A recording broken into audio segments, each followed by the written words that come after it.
and welcome to the official launch of Season 2 of SpartTalk. We began with an emergency episode last week following the US bombing of Venezuela, and since then we're experiencing a relentless wave of events, one after another. Iran is on the verge of a revolution, yet no one really knows exactly where it's headed, while the imperialists stand ready to make their move. A few days ago, ICE murdered a civilian in Minneapolis, a mother of three named Renee Nicole Good. Trump is threatening Cuba, Colombia, Greenland, and God knows who else next. The US has seized a Russian oil tanker, and we're not even 2 weeks into 2026.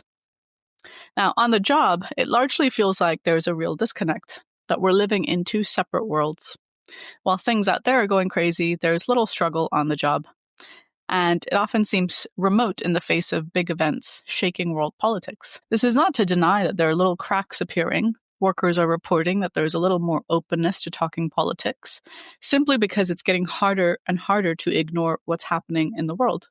But we're very, very far from seeing the working class emerge on the scene. If anything, the mood is pointing towards hunkering down and staying put.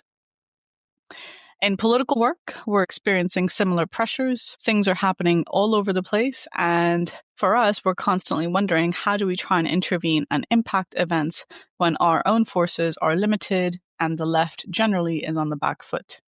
So we here at SpartTalk thought that this would be the right way to launch us into 2026.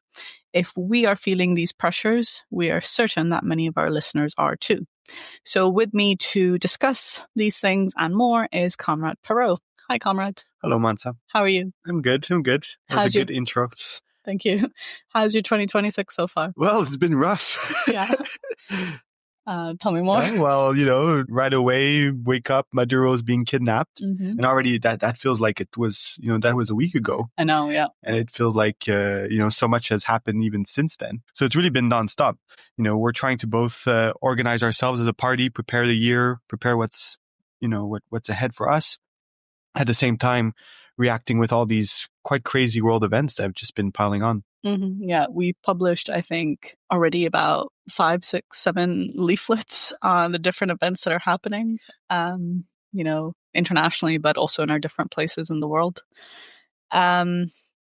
Yeah, it definitely feels like a crazy start. And yeah, I agree. Venezuela, that was what we were talking about in the last episode, but that seems like it happened a really long time ago. I took some time off over Christmas, but that it does not feel like I've had a vacation. It feels like that was a lifetime ago. So, I think, the reason why I wanted to have this discussion, now we could have been talking, like we just put out a statement on Iran where things are really, really turbulent right now. And it's almost impossible to know or figure out what's going to happen next. But, I could have been talking about that. But for me, my own experience, I think the number of discussions I've had with comrades, I really thought it was necessary to have this discussion. Like, how are communists, leftists, left-wing workers, advanced militants, whatever you want to call yourself, how are people dealing with this barrage of events? Because I think that really impacts the way we're trying to, do our work and figure out what we're supposed to be doing when there's everything, and it can feel like it's impossible. So I wanted to have that discussion first to frame, I think, a little bit of the coming episodes as well. Yeah, I think it's quite important. I think we have to understand, I think, first of all, what's happening. Yeah. A couple months ago now, we put out our declaration, The World at a Turning Point, mm-hmm. where we talked, about the left and how the left was kind of seeing these big revolutionary openings everywhere. Yeah. And we're explaining a bit what happened last year, like with Trump kind of really shaking things up. But at the same time, like everything kind of still mm-hmm. staying somewhat the same. Yeah. But I feel like this year already, it's like things are actually seem like they're accelerating at a greater pace. So I think the first thing is to understand like what's happening. Mm-hmm. And I think what we're seeing like with what Trump did with Venezuela, mm-hmm. like I think we're really seeing kind of the forces that have been kind of standing up to the US really not being able to take a real stand against American aggression. Mm-hmm. In the case of Venezuela, it's quite crazy, that they were able to just kidnap the president. Yeah. And, the Venezuelan army didn't put up like much of a resistance, mm-hmm. and Also, like what happened in terms of like the BRICS or China or the labor movement internationally, like there really wasn't a very strong response, which has now emboldened Trump to just kind of keep his offensive going. And I think it's also, now you have Iran that's really blowing up, and that, you could see the regime potentially fall. I want to start with what you were saying about the forces that have been standing up to the U.S., nominally at least. You have the sort of regimes that have been a thorn in the side of the U.S. for a very long time, Venezuela. But then you have this whole, in the left over the past number of years, this growing trend of like the BRICS and the anti-imperialist blocs and so on. And even in the mainstream press and the bourgeois circles, they've been asking, well, Venezuela, Trump just went in and kidnapped a sitting president, which is an outrage to many people. So how come the allies haven't stepped in? I guess the question is, what makes Trump so emboldened so as to do that? Well, it's a good question. I think, first of all, we have to look at the people that advocate BRICS. What's their view? Their view is basically that the, economic position of the U.S. and the whole West is gradually declining, and that of the BRICS and the global South is gradually increasing, and that they can slowly kind of build up their economic links and so on. And this is all true. But the point is that, why is Trump the president of the United States right now? He's the president of the United States because the Americans, to reshore their position, they need to start to basically throw out the old rule book and start really using their hard power that they have at their, at their fingertips. And that's what they've been using, like really, hard, aggressive interventions, and really disregarding the rules that they themselves set up. The problem is all the forces that kind of nominally oppose the U.S., at least most of them, all play by these rules, whereas the U.S. is saying that they don't give a shit about any of these rules. So I think that's what we're seeing. The one exception, I think, is Russia, and really on the terrain of Ukraine, where Russia really does have quite a strong hand against the U.S. and is really kind of defeating the United States proxy there, Ukraine. But again, I think we see the limits of Russia's influence. It's really a regional influence. That's where they have a strong hand, and they're not really in a position to, contest U.S. power in the Caribbean, and, not really in the Middle East either. Yeah. I think what happened was also a bit of I think a bit embarrassing for China. The Chinese envoy was in Venezuela right before this happened. China's been spending a lot of money in Latin America generally, and now that the U.S. wants to consciously orient towards Latin America and regain its influence in that region, China doesn't seem to be fighting back at all. No. And I think if you look at what's been happening in the early months of this year, it really makes these idea that the world is defined by the inter-imperialist conflict really, really quite crazy, because it's quite obvious when you look at the situation. What's happening is that it's the U.S. that's on really the warpath and aggressively kind of attacking one country after another. Oh, you bombed Nigeria, right? Over Christmas. So that's really what's defining the world situation. And then no real force that's willing to confront the United States, at least for now. And it was totally humiliating for China. They've invested billions in Venezuela.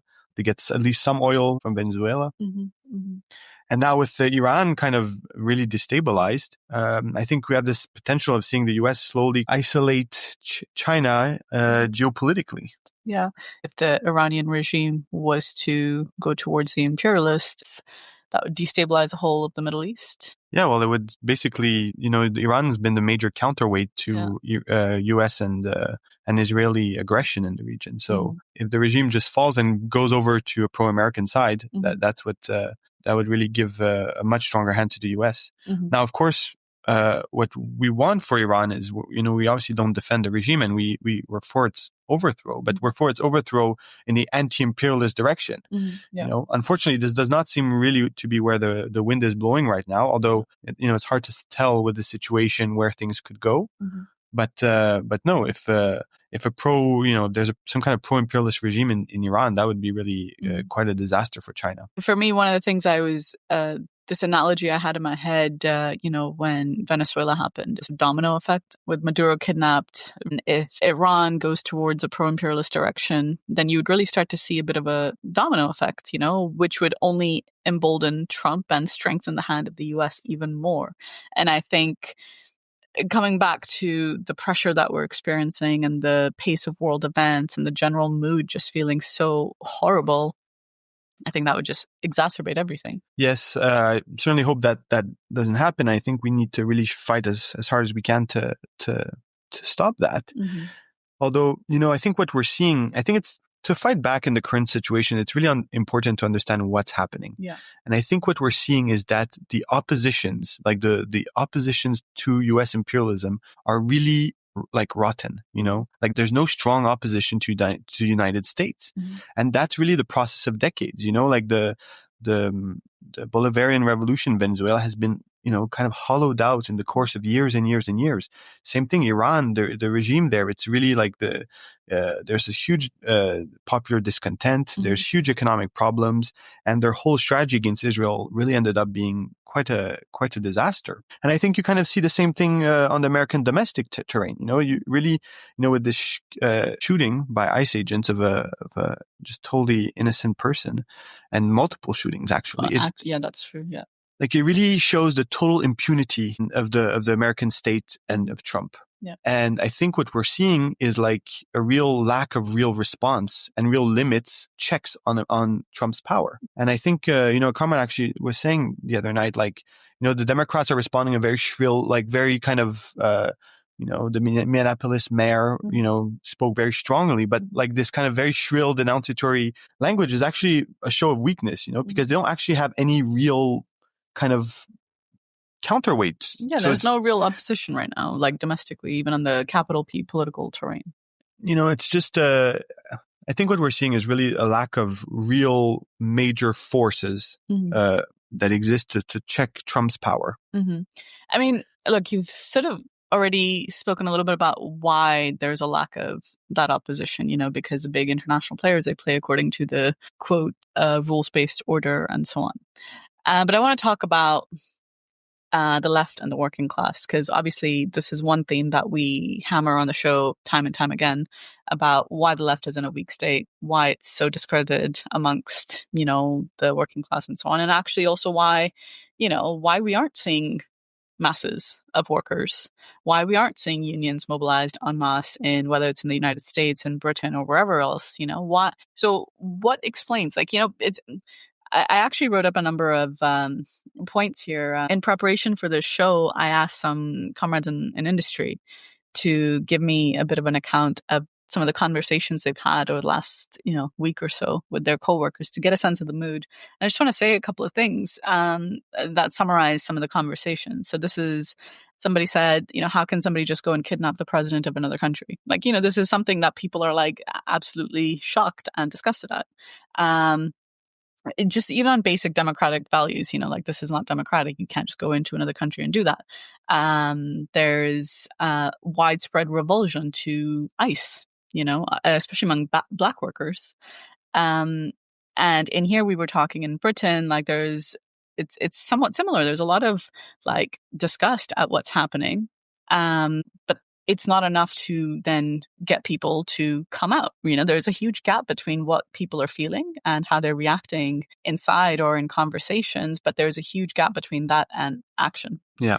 And I think that's something that I'd like to try and, how would you make sense of that? Well, we've been writing about this problem for a long time now. And the problem is you really have to look at who's been leading the working class movement. Mm-hmm. And what you've had is like really for decades, a hollowing out of the labor movement in the West, not just in the West, but, so unions becoming weaker and weaker, the left becoming more and more attached to the liberal wing of the ruling class. And that wing also really losing all its credibility, mm-hmm. and the unions losing a lot of their credibility. So in this situation, when you have a capitalist regime that's really willing to go on the offensive, we're finding out that the forces that are there to oppose this government are really kind of rotten. Mm-hmm. And that's why there's so much paralysis because there's not really a counterweight, and the counterweights that are there are really hollowed out. And the problem with the left is it's really we've been saying on the show and in our propaganda, like they're totally divorced from the working class. It does not have strong roots, has not been able to build real oppositions in the unions to the current leaders, and it has very little actual influence socially. Mm-hmm. So, when there's these types of real, crisis situations, it can't just suddenly reverse the situation and compensate for decades of lack of preparation and conscious, serious work. Yeah. And I think what we're seeing is how that ends up impacting, for example, people on the job who are on the left wing, for example, our own comrades in the unions. We feel a huge amount of isolation, right? Because precisely of this dynamic of the hollowed out unions, the base generally, and we're engaged politically. We want to try and mobilize our coworkers. We want to rally them to action. But that's not happening. And I think, so we feel this huge degree of isolation. And I think one thing I've been feeling particularly a lot recently, and I woke up again this morning and I felt the exact same thing when I looked at news about Iran, is so here we are on the weekend doing our communist work and writing leaflets and propaganda. And then I'm going to go back to work tomorrow. And it seems like I'm going to go back into a tiny little bubble where my struggle seems so minute and irrelevant. The truth is that it's the communist work that's the bubble.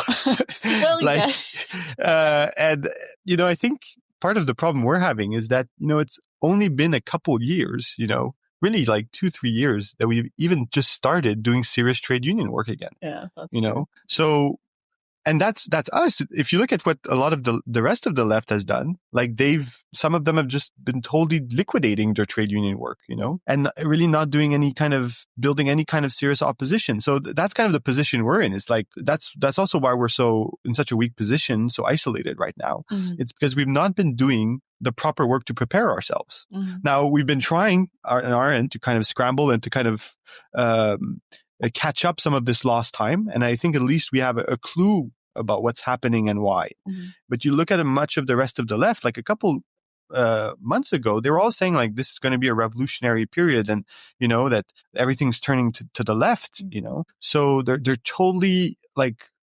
disconnected from mm-hmm. where things are actually going. They've really been denying it. Mm-hmm. And so that's a very dangerous position for them and can really open the door for demoralization. As you know, I did an end of year episode, what seems like a lifetime ago, with Mansa and Anna. And in that, one of the things I looked at and doing some research for that episode was what the left is saying. How did they sort of draw the balance sheet of 2025? And a number of left tendencies, for example, I include here the RCI, they really saw 2025 as a year of revolutions.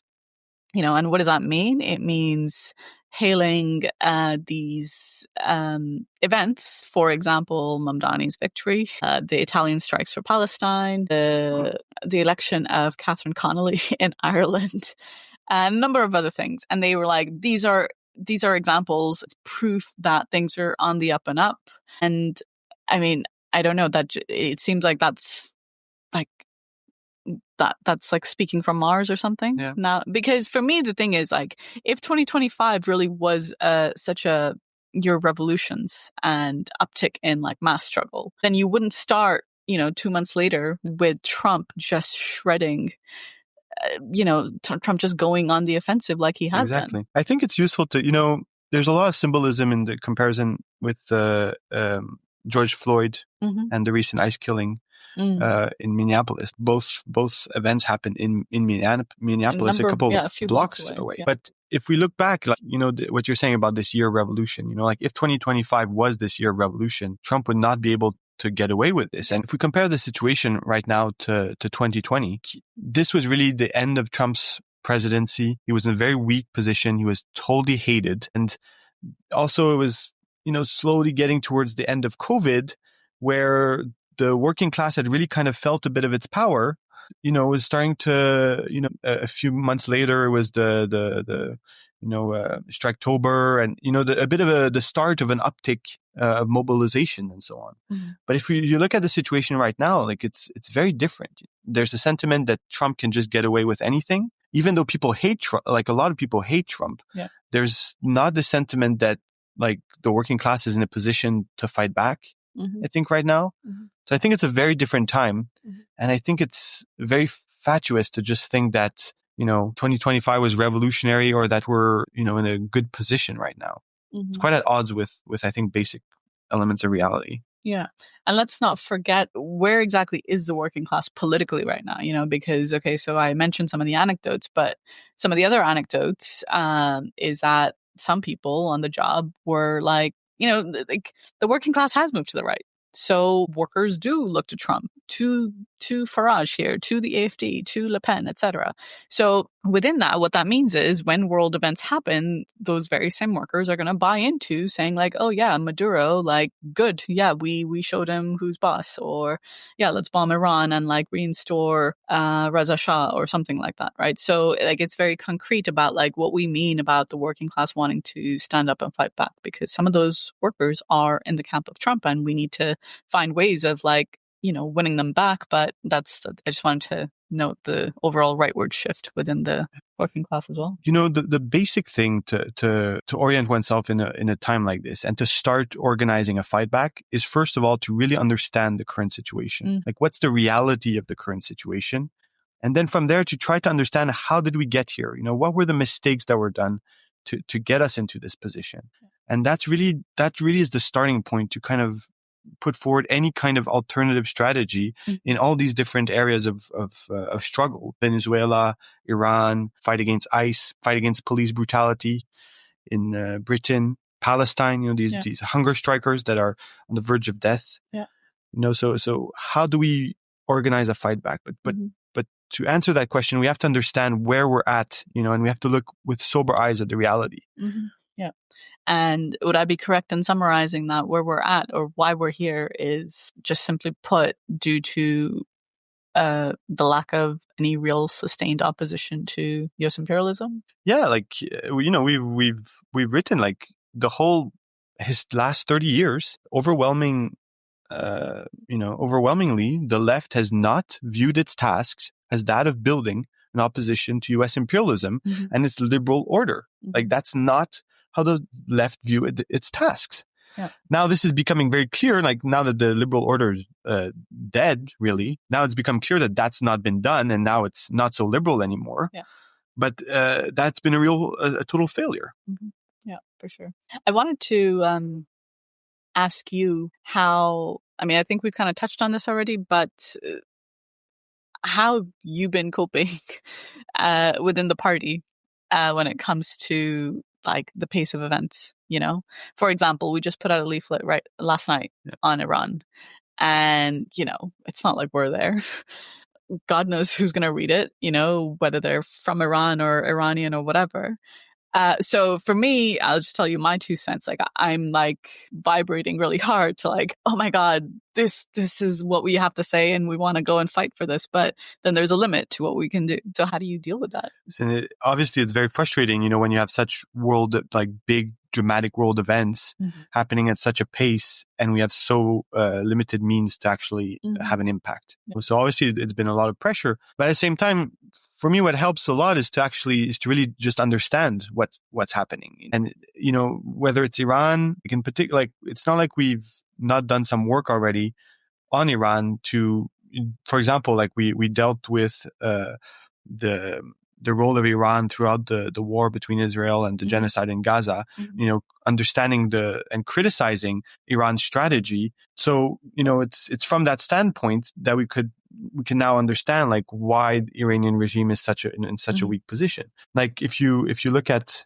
the flip side, a lot of the Palestine movement thought that, Iran, is totally defeated Israel in 12-day war, that Israel is on the verge of collapse, that, and on the other side, there were most on the left who refused to defend Iran during the 12-day war. Now, what you have is that either they're looking at the situation in Iran and defending the regime in the name of anti-imperialism, or they're just cheering on the protest totally uncritically and blind to the fact that there's a major pro-imperialist kind of component to these protests. Yeah, true.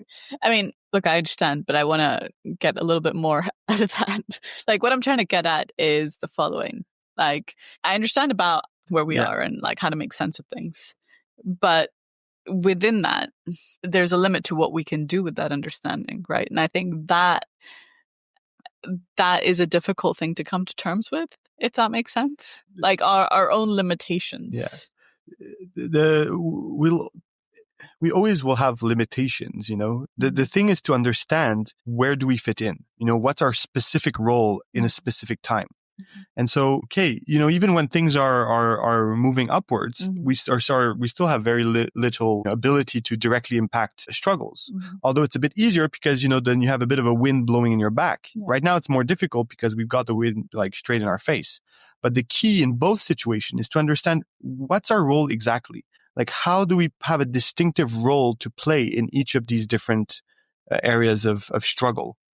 And so that's, you know, that's what really can root us and ground us. It's to know, okay, what is it? So in Iran, we're far away. We have very little ability to influence the struggle, but we have a key contribution. You know, I think we've been able to deal with the contradictions of each side and try to formulate at least the certain starting points in terms of how we can really unify and build a revolutionary alternative there.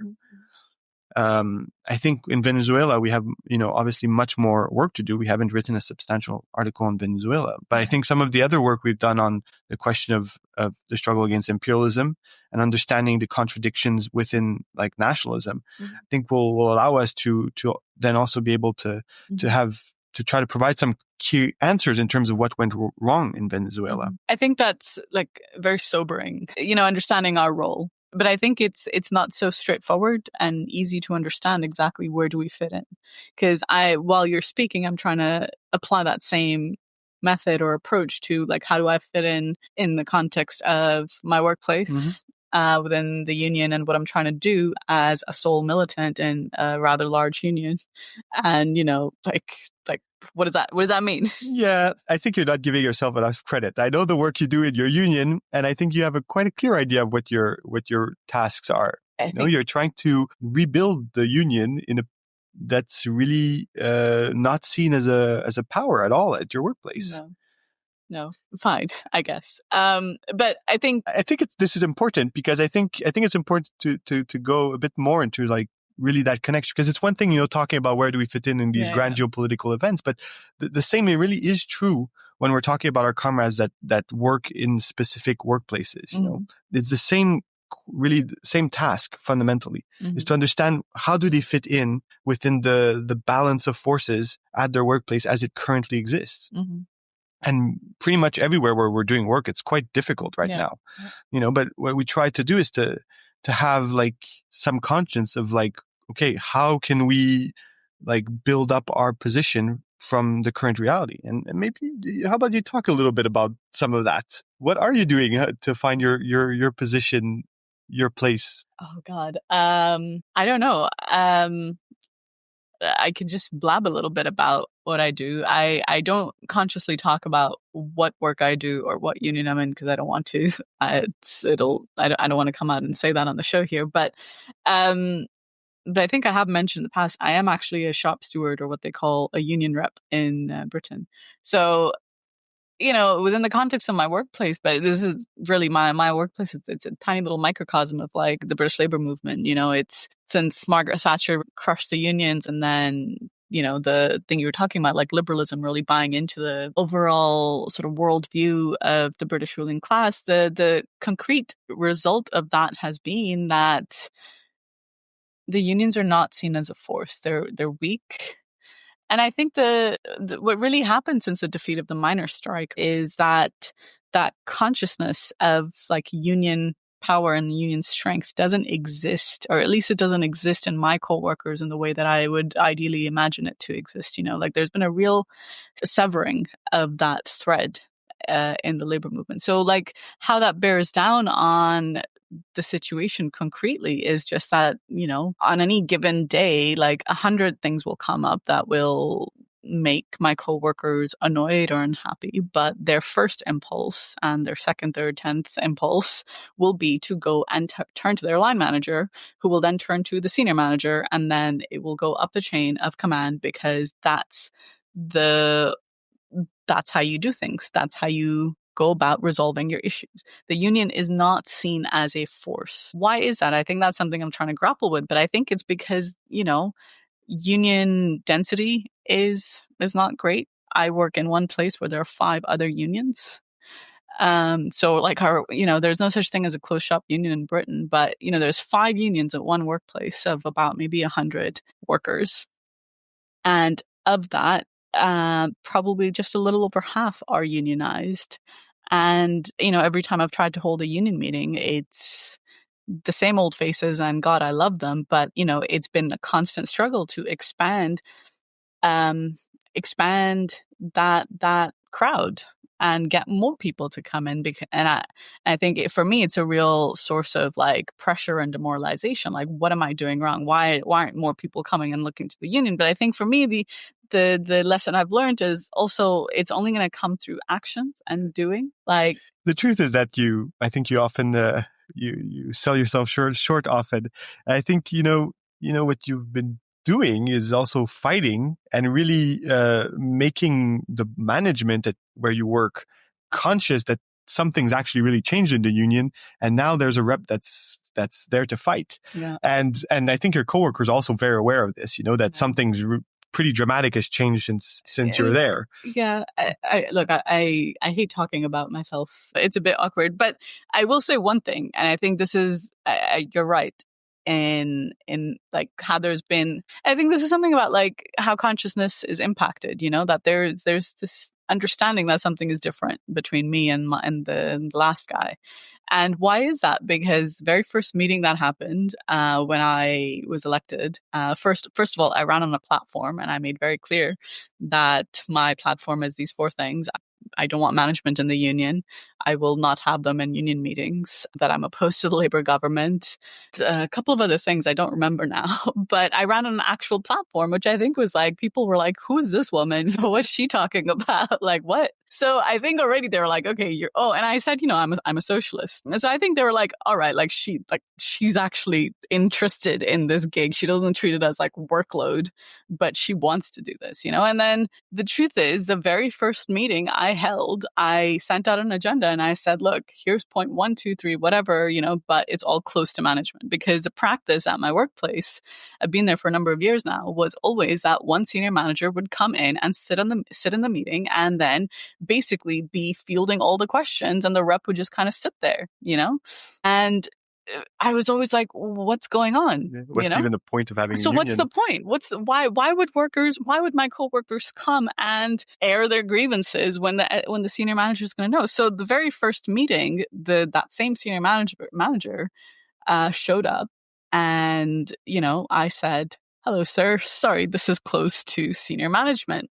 And he walked out. Yeah. And I think that had a real impact. That was a visible impact that a number of my coworkers saw, and they're like, okay, this girl is onto something.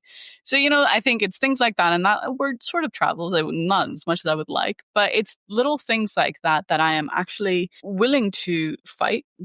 But the one point I constantly make is that, look, I am willing to fight, but I'm only as good as the weight of people behind me. And I keep insisting on that point. I think people know that, but again, the thing to remember and to understand and to not lose sight of is it's not on individual militants to conjure struggle up through their sheer will and commitment. That is not how the class struggle works.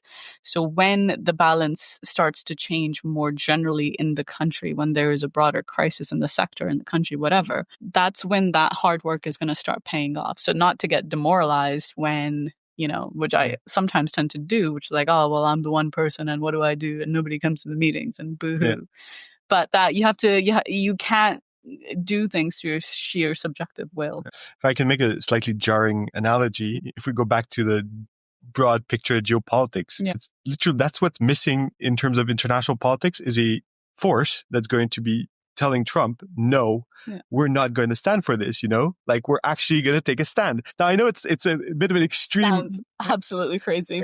But politically speaking, it's the same kind of task, you need a force that's going to represent the workers' movement, that's going to actually be willing to take a stand. Yeah. And I think it's important to be able to make these connections from the most basic struggles to really the big international questions, because the political questions are they're fundamentally the same questions at different, obviously vastly different scales. Yeah. I mean, yeah, it's an insane analogy, but I do see your point. The one thing I would say, there is a force and there is a force. Like China, CPC is a force, which is not actually standing up to Trump. But that's exactly their problem, is that they actually have the force to cause great trouble for U.S. imperialism. Like we saw with the whole rare earths thing. They can basically paralyze the whole military industrial complex of the United States, but they're not playing that card. They don't want to play that card. They don't want to flex their muscle. And it's not unlike the unions,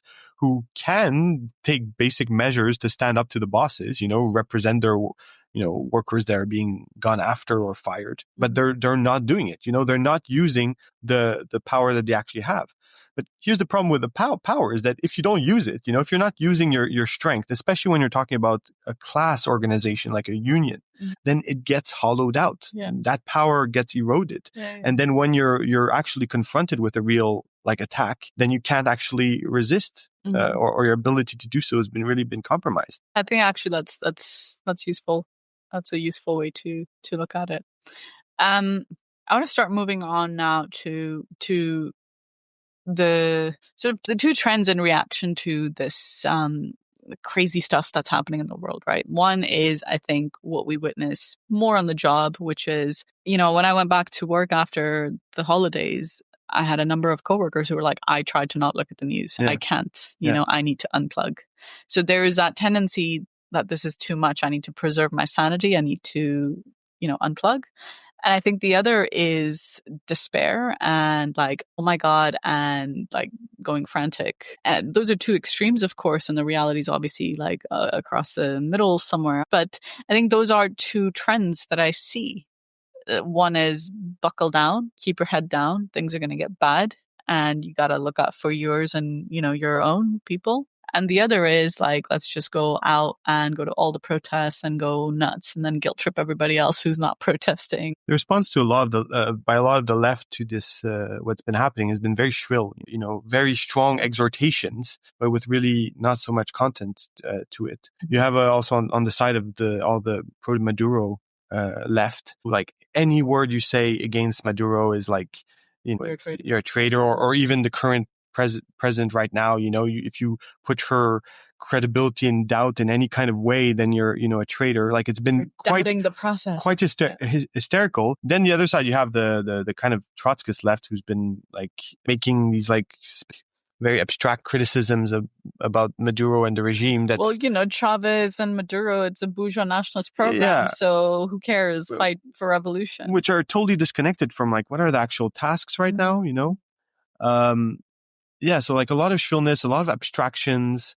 And then, I do think then the flip side of that is demoralization, the sentiment that nothing can be done. And I think that that's probably what we're going to start seeing seeping into some of the left, as these kind of frantic exhortations for action and for these revolutionary words don't find any kind of social force to connect with, then, the real danger is for demoralization to creep in and for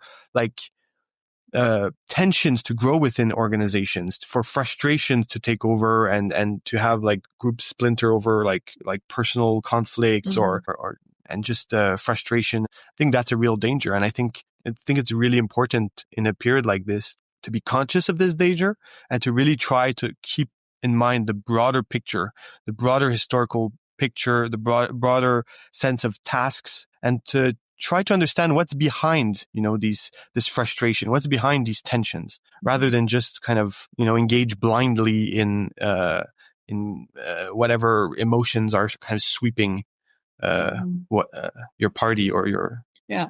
Much easier said than done. But I mean, I think that's true, but much easier said than done. I think, speaking for myself, and my young political life, this is the most sort of convulsive period that I'm experiencing. So I'm learning a lot. And all of the pressures that we've been talking about, they bear down concretely in terms of, tensions about like, okay, what should be our priority? What should be really investing our limited resources in? Which demonstrations to go to? Which protests to go to? How do you follow up on the, comrades doing the trade union work? They need their attention as well, even though that's quite remote from the big Venezuela all of that stuff. And that can lead to tensions, which, if you're not really extra conscious about the big picture, it can start to really distract and undermine and cause, all kinds of I think bad things. All kinds of organizations, including revolutionary organizations, are really being stretched, squeezed, and really every crack that exists is going to be magnified in the current context. And so I think we will really see what various organizations are made of. And I think it's really important to be a conscious actor in this process. Yeah. I hope you don't mind, but one of the things you were saying to me, I think yesterday, was in thinking about our tasks. We were having a more general conversation, but along the same lines. But you said that, think of our task as the ship is going down and we're on the hull going down with the ship, but really trying to still explain what's happening. I did think it was an effective analogy. Clear about what's the ship that's going down. You know, the ship that's going down is really the liberal world. It's been going down, and now I think it's last year there was so much delusion, and still there still is some, that somehow, and you see it the most in Europe, that they're standing up to Trump, and Canada as well, Australia, things are still the same. For us, things are still the same. And the world is still the same. And okay, yes, there's some crazy stuff happening, but fundamentally, we can still cling on to this old world. But that ship is sinking. There's nothing we can do to save it, but we are, unfortunately, the left is on that ship and it is sinking.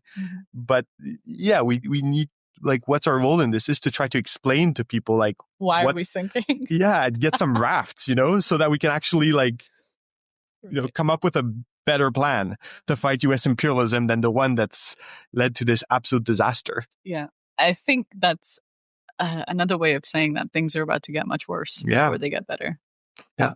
And again, we've been kind of talking about the party and the left sort of side by side with the working class and the unions. But I think it's true, of course, for both. It's just how you experience the two things. It bears down on you rather, distinctly. But so, okay, the ship's going down. Things are about to get worse. So I wanted to shift to the next bit of the discussion, which is what to do. So you've been insisting a lot on having just a clear, broader historical understanding of what are the dynamics that have led us here. Why is it that this is happening in the world? And I think that's really important. That's really sobering. And, it's really to understand the role of the United States and the lack of any real opposition to it. Fine. So what to do now that we're on the sinking ship? How do we get some rafts? Well, I don't have anything much more to say than what we've been saying already, and it's but I'll give some example, and it is what we've been saying. But for example, increasing debates on the left, actually having discussions among organizations, trying to draw some lessons and also work together, because this is a difficult period where, we do have to fight side by side. And for that, you do need working relations with other groups on the left. So that's one element, do serious trade union work, we've been saying, so much of the left's 95% of their attention, maybe I'm exaggerating in some cases, but overwhelmingly the left focuses on struggles on campuses and whatever animates the activist kind of layers, but not the working class, and especially not industrial working class, and doing serious work in the industrial working class to try to build oppositional caucuses. That's something the left barely does. In some countries where there is a bit more of a, like France, where there's more of a implantation in the working class, there's no real serious opposition that's built. And that's kind of more the problem. Mm-hmm. And then the other side is like, again, what we've been saying is like really turn towards the global south, because, what's happening is going to cause major anti-imperialist movements and revolutionary struggles throughout the global south. This aggressive posture from the United States is going to cause reactions, and that reaction, there's a good chance it will start in the global south. And not least in China. We put out a leaflet recently calling China to defend Venezuela and so on. Of course, most of the left thinks that China is imperialist, so they probably think that what we are saying is a total capitulation. But the truth is that there's a gigantic working class in China. There's a lot of people that consider themselves communists, and that are very critical of the Communist Party of China. And the international left does very, very little to try to actually speak to these people and to try to build up a left opposition to the CCP. But and in a country like China, where there's a huge working class, like this could not be a more central task for revolutionaries. Those are some basic examples of what I think we need to do right now. Mm-hmm. Okay. Maybe if I could add one more, I think is just try to understand our place really in a broad historical sense too. Because I think especially when a period is reactionary, I think it's the time to try to push some deeper reflections and to understand where do we, as Trotskyists, where did it go wrong? And to try to really ask and answer some of these really basic questions. You mean the crisis of the Fourth International? The crisis of the Fourth International, the post-Soviet period, all those types of really fundamental questions. Yeah, the left is a joke because it exists in 1,000 different little groups, and half of those groups don't know what their real differences are with other groups. Why? Yeah. Why? If you try to look at what's their answer given to that question, is very superficial. By most groups, and even the people outside the left too. It's organizational practices or I don't know what, but it's very shallow responses to these problems. Mm-hmm. Yeah, that's fair. So really try and take on big fundamental questions. I kind of see that as, building some foundations for rebuilding. Yeah. Rebuilding the workers' movement by implanting workers, especially young workers within, industry, to start planting those seeds. Yeah. Within the left on the global south, really do foundational work on some key countries. I think what the left in the West is really guilty of is not doing that kind of work when it comes to the global south. Every time something breaks out in the global south, they'll go hysterical and write an article and lots of journalism and then socialism. But it's really not taking on what's the decisive problem of revolution in those given countries. Yeah. I can't insist enough on the need for patience, serious work, not just focus on the short term. Because there's not a solution. There's not a solution in the short term to compensate for years and years of failures. There's not to say there's nothing to do in the short term, but in the short term you can't solve these problems. So you have to have a broader view. You have to have patience. You have to have a sober view of things. Not just let yourself be overwhelmed by events, because that's a very, very easy thing to happen when crazy things are happening every single day. I've been overwhelmed a number of times already this year. Okay, let me just push back though, because somebody could be listening to this and say, God, these guys just sound so defeatist. And what do you mean you gotta be patient? There's things happening out there. I gotta go, So how would you try and convince that type of a person? Because I understand that impulse, I do. How would you try and none of the things I said are advocating to not fight. These are all fights to be had, not easy fights. To go in a trade union right now and to try to build it from the ground up, not easy. To try to clarify the political lines on the left, this is not easy, and it doesn't happen with whining and dining with the left. It's through struggle. So same thing with the global south. To really do serious work there, it's a lot of work. So, and a lot of struggle. So none of these things are advocating passivity. Let's just wait and smoke cigars or something, and wait for things to just happen to us. So it's fighting while understanding what the actual reality is and how can we best impact situations. And part of it is going into all the struggles too that are happening. The anti-ICE struggles, the Palestine protests for the hunger strikers. To participate in these things. To be with the movement, but also to try to bring a longer view to the people in these movements, and to make sure that they don't just get used up and exhausted through this struggle, but that they can draw some broader lessons from their experience. Yeah, I do think, we haven't touched on this, but I do think that's also a real risk in the coming period of just exhaustion and burnout, especially among younger people who come to the left. You see the pace of events, you go to every demo, and then you see nothing change, and things get worse, and the demo gets smaller, and just look at the numbers of things there are to do demos for, So it's there's so many things, so many causes to fight for, and the pool of people that are willing to fight for these things right now is rather small. And exhaustion is definitely a real danger. All right, so crazy things. Lots of pressures, be patient, and build the anti-US resistance. Would you say that summarizes it? Yeah. Is there anything you wanted to say to summarize? Yeah. I mean, mine's kind of a crude summary, but how would you like to end this conversation? Just the last thing I'd like is just an appeal to the importance to fight, that the world is not going to be getting any better. And that although the situation is very difficult and very overwhelming, there's really no alternative but to fight, because things there's not just a way to hide away from these broad questions and these big world problems.